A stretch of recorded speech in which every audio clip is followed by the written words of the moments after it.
trigger person behind this tragic incident. The officers responded to the scene, as well as medical personnel.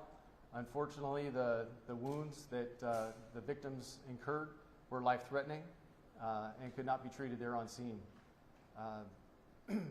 We have numerous personnel that is processing that crime scene right now. We have assistance from the Alameda County Sheriff's Office, Crime Lab, and their Coroner's Bureau, and we'll be processing that scene for the evidence that is there. From there, that 911 call, we received some information that the suspect had fled the scene in a dark-colored vehicle.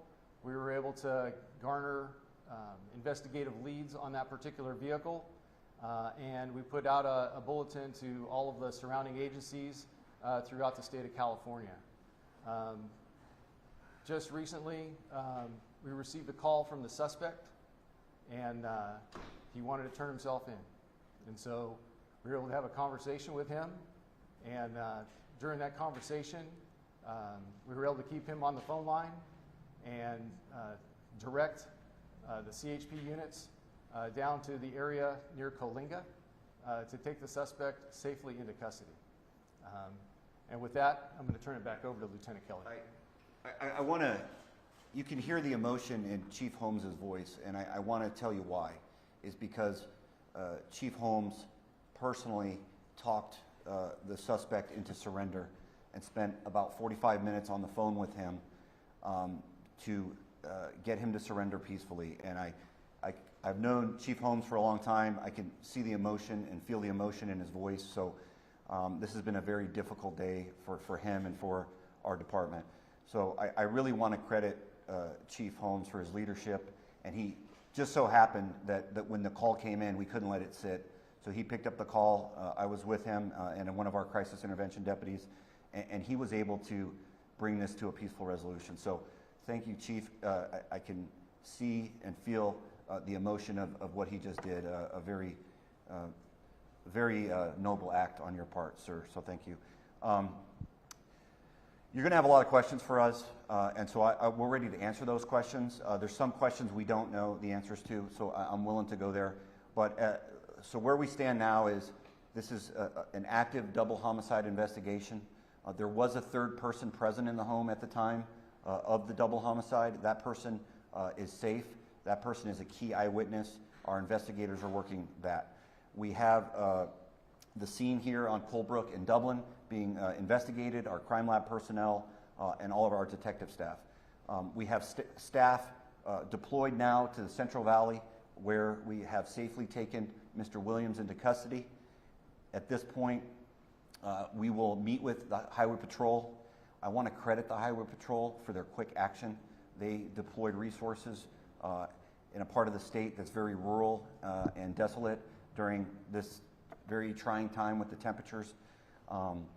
I really can't tell you in my time here how impressed I was with Chief Holmes' ability and our team's ability to really get this to a safe surrender.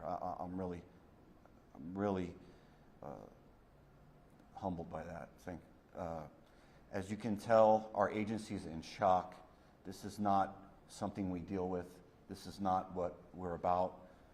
We had no idea that this could happen. Mr. Williams, as you all will delve into his life and his background, you'll find that he grew up in a very affluent home, well-loved, graduated from college with honors, was really a remarkable young person. How we got here today, it will be part of our investigation and something we'll be looking at as a law enforcement profession. So I'm willing to take some questions now. You'll have to forgive us. We just had some very emotional moments as we negotiated this surrender. So I'll start over here. He is in custody. Has he been booked yet? No, we just took him into custody 5 to 10 minutes ago, down near Coalinga, exit 337. California Highway Patrol got there. We also had aircraft up in the air to get to that location.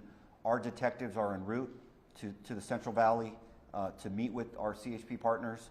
we will take custody of Mr. Williams. We'll bring him back here to the Dublin Police Station. Once he's here, we'll speak with him and further get details. I can tell you that he did throw the firearm out.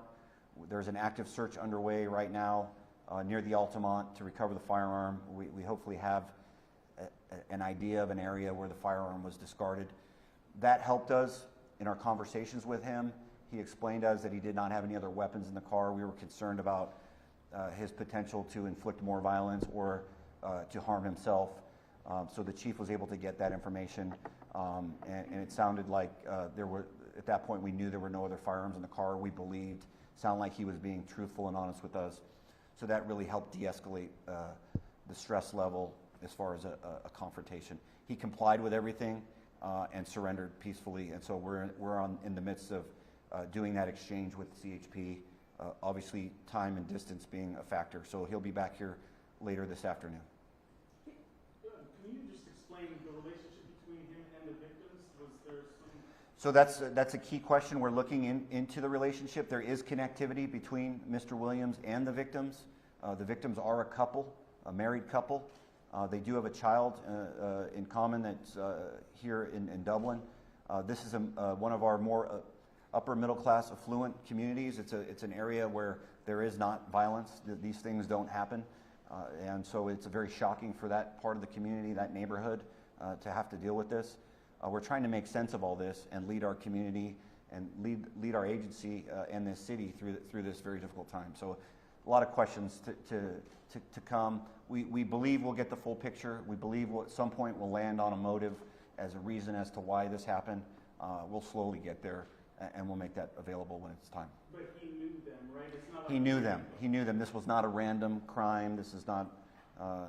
This is a very bizarre chain of events that unfolded, and I think as the story unfolds, you guys will understand that better. Was the third eyewitness, was that their child, and how old is the child? They have a juvenile, adolescent child, younger child. Don't want to get into specifics on the child, but I will say there was a relative of the family that was in town that was visiting, and when this event unfolded, that relative was present in the home and became a key eyewitness in this investigation. The weapon that you're seeking to recover, is that the deputy's duty weapon? We believe it is. It was his duty firearm that we're actively looking for now. We believe it was discarded somewhere on the Altamont. Our people are out there now searching for it. Hopefully we find it quickly. And it's thankfully in a rural area, so we don't have any immediate major concerns that someone could come across it. We think he discarded it in an area that's likely off the anywhere from the public. Did the suspect give any missions or describe anything about the act? You know, we when you're engaging in these conversations, they're very difficult. There is obviously we were able to record some of the conversation. There was discussions, but I think the chief did an outstanding job in keeping it relevant to the moment, and in dealing with someone in crisis, in mental health crisis. You have to carefully work your way through that, and it's a very you have to watch the tempo of the conversation. I think the chief, with all his years of experience, did a fantastic job. There's a lot in those conversations that will be relevant later, but as for now, I think that we did an outstanding job intervening, de-escalating, using crisis intervention techniques with our staff to bring this to a peaceful resolution. You mentioned mental health crisis. Does he have a history of mental health concerns? No, there's nothing in his background that would indicate that. That will be, he's been with our agency for a year. We're going to go back in time. We're going to look at what's transpired in his life over the last year to see exactly what led up to this moment. So that'll all be part of the investigation. We want to look at that not just for the purposes of the criminal investigation, but from a law enforcement standpoint to see. We do very thorough background investigations, and I think our people are saying, did we miss something? Did we not do something right? Everything that I've seen, everything that's been reported to us would indicate that he was a very good candidate for law enforcement, that somewhere in the last several months of his life, some significant events happened that led up to this moment. A lot of those events went undiscovered and undisclosed, and we're going to be looking into that. I think there's a lot of questions that need to be answered. And did this couple play a part in some of those events that have unfolded over I think so. I think that as that story unfolds, we'll know more. But I think that obviously, yeah, to lead to this seriousness of a crime, there's a lot going on here. So pretty early on that at this point, being that this is one of your own, are you guys planning on handling the investigation from start to finish on your own? So here's what we'll do, is here's what we're going to do. This is a homicide investigation. The fact that it's a law enforcement deputy sheriff employed by our agency is a factor, and I think it's important toward public transparency. What we will do is we will bring in the district attorney's office from Alameda County. If we at any point along the way see any conflict of interest or any issue, which I don't think there will be, we will immediately bring in other agencies to help. But our district attorney's office is well equipped to come in and partner with us on this. We will be and are in contact with them. So this will be open, transparent. At the end of the day, this is a tragedy. We're all in. We're in shock here. We're in shock. With 1 year of service, does that mean he was in the jails working there, or was he on patrol? So, because of he was currently assigned to our courthouse division, and he worked in Oakland at our courthouse in Oakland. That's based on his assignment when he came to our agency. We've been trying to staff our agency. Law enforcement's been having a difficult time staffing our agency. So he was, normally he would go to our detention and corrections division, but he went to our court division, and he had worked there and done a very well job. I mean, we have not heard anything, about him being any problems. He was not on the radar of any of his supervisors. None of his fellow employees or personnel reported any type of incidents to us. So we're in shock, as you can see. Did he give any indication why he was willing to turn himself in at that point? Did he seem remorseful? I absolutely felt a lot of emotion, and I think we heard from a person that was very disturbed and that was very in an emotional crisis. And when you've talked to somebody and had to deal with that, you're trying to get them minute to minute to keep them alive. I think that it was phenomenal work to get him to surrender. I really do. Can you confirm that the suspect was a lateral hire, that he worked in Stockton before? Yes. So he was a police academy graduate, and in California, once you graduate from the academy, you typically go through a California certified field training officer program. That program in most agencies lasts up to about 6 months. As you go through that program, you're on a probationary status. As you go through the program, you have to meet certain criteria to successfully complete the requirements to be a solo police officer in the state of California. His time at Stockton, he did not pass his probation. A lot of those issues that we found were related to his skill set and his ability to effectively do the job. They were not based on any type of conduct, or it was more of his ability and his skill set wasn't meeting the criteria that this job demands. And so at that point they let him go. That's not uncommon. He then applied for our agency.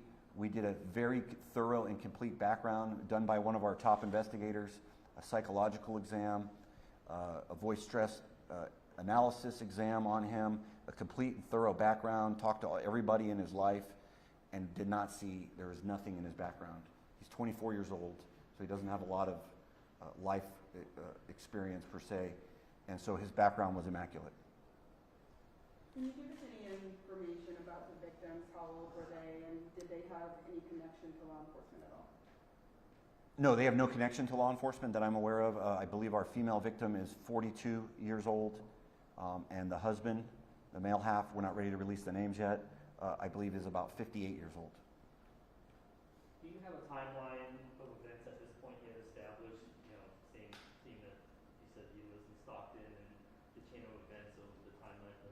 We know that he worked yesterday at starting in the morning at 8 o'clock in the morning at the courthouse.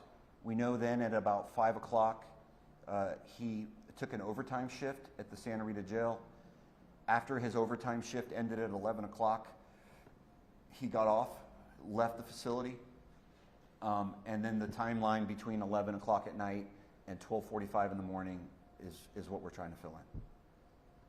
Was it only the 3 people at home, the victims and the relatives? I believe there was a child as well present in the home, but did not witness the events, but probably heard them. Oh, and 2 other family members. So there was a total of 5 people. 6 people in the home, 2 which were killed. Did Mr. Williams have any connection with Dublin Police Services? No, he does not work here. He has never worked here. He's never been assigned here. He's not a patrol-trained deputy. He's only been with the agency for exactly 1 year, effective today. 1 year today. It sounds like there were a lot of people in the house. Was it a gathering, a party that you know of at this point? No. As far as we know, it was it was in the middle of the night, and the home was quiet, and then Mr. Williams showed up, and then began this very horrific chain of events. Did it look like he broke into the home, or did they welcome him? I don't know. I don't know that happened, but I think at some point he was able to get into the home, and that's when all this unfolded. The investigation will reveal that. And can you again give the timeline? So you say he's with CHP right now, but the timeline of when you think he'll be brought back here? So he's in the Central Valley out near Coalinga. Our detectives are en route down there, so that's at least a 2-hour travel time. We'll meet with them. We'll take custody of him, and then we'll bring him back here. That's going to be a minimum of 4 to 5 hours, depending. We also have to be mindful that at some point we have a lot of other work to do as well. So he won't be back here till later this evening. When he's safely back here, we'll let you know. Ray, I'm sorry if you already mentioned it. Was he a Wiley Manuel or Nancy Davidson?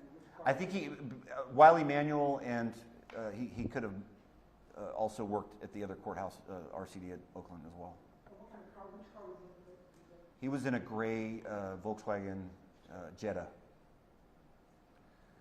So if there's no further questions, I want to let you know that the City of Dublin has been outstanding in their support. We've spoken to the mayor, our elected officials, our city manager, obviously our police chiefs here. So they've been outstanding. We will be providing any services to the community that's needed. We have counseling services. Within our own organization, we will be providing peer support and counseling. And I do want to credit our dispatch center. Take a moment. Our dispatchers did a phenomenal job under very difficult circumstances, and I want to thank them for what they did. And they often, the work that they do goes unrecognized. I want to make sure I recognize them. So I have one last question. At one point, someone came out and asked us to quiet down here and to see the people gathered. Was that the kind of... That was the phone call. Yeah, you guys were here when that happened. It just so happened that it couldn't wait. We had to get to that call, and we did it right here. That's why it all unfolded rather quickly. And we're just thankful that this came to a peaceful resolution. And we're trying to make sense of all this, and we're really having a hard time. And but we're strong, we're resilient. This does not reflect who law enforcement is. This is not what we are. This is not what we do. I want to make that perfectly clear. And please just allow us a moment to make sense of this. And I want to thank our chief. He does an outstanding job. He really showed some tremendous leadership today. So very, very, very honored to work with him and everybody at our agency that did the right thing and brought this to a peaceful resolution. With that, I think it's time that we go finish some of our work. We'll be in touch with you later. We'll have follow-up, and you can get a hold of me. Please call me. I'm going to let Captain Schmidt manage the investigation. So my office, the Sheriff's Office Public Information team, will help with all the media related to this. Thank you. Thank you, Chief. We'll get you a photo. Yeah.